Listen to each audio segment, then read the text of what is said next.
20 years ago, the UK had the biggest foot and mouth disease outbreak of any developed country. It lasted 221 days. 6.4 million animals were culled without going into the food chain, either for disease control reasons or to mitigate against welfare impacts.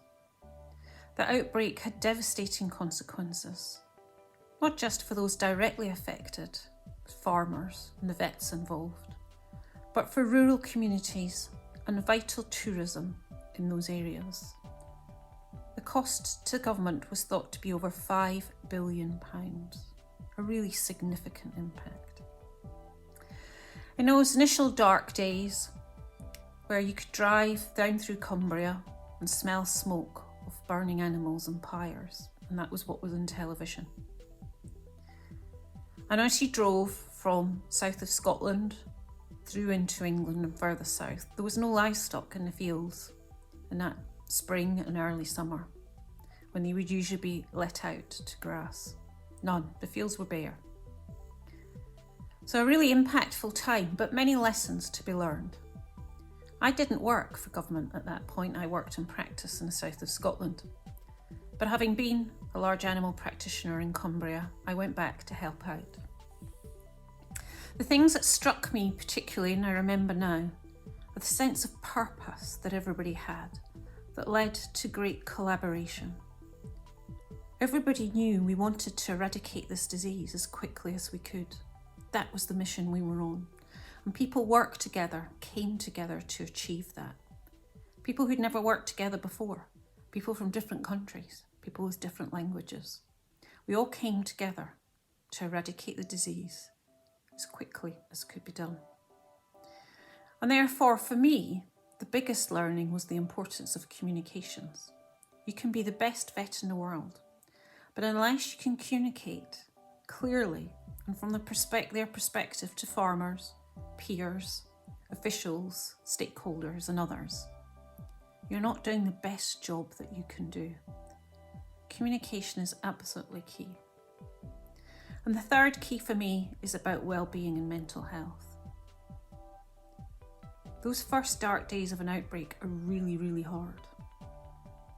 People are immersed in it. It's important that people take time off, try to eat well, sleep well. And we now have a clear policy of we work so many days and then people will have a day off to make sure they get that break. In terms of disease control, we've put in place a lot of lessons learned.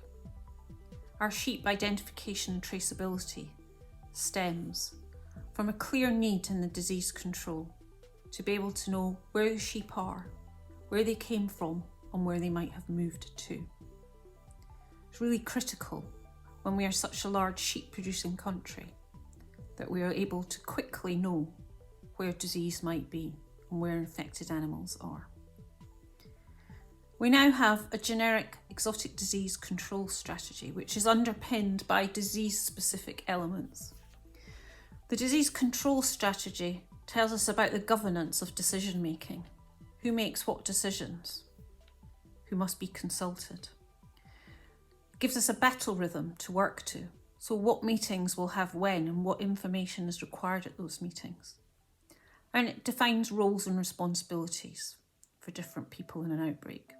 This is really important because when you're in those first frenetic few days, you don't want to be spending your time thinking about who do I need to tell and when will I find time to do that.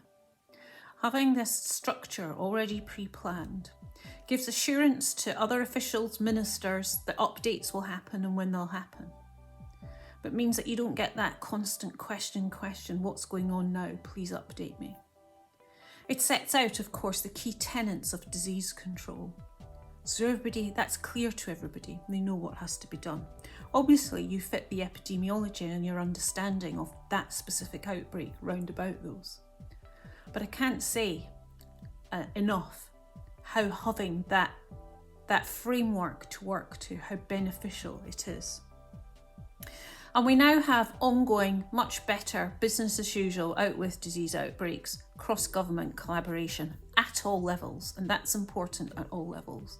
At local level, strategic coordinating groups, where the police, the local authority, the animal disease, the public health, numerous other people come together, business as usual. They know who each other are, they know what our roles are, they know how we'll communicate in times of disease outbreaks or other issues. And this happens at regional level, and it happens at national and central government level.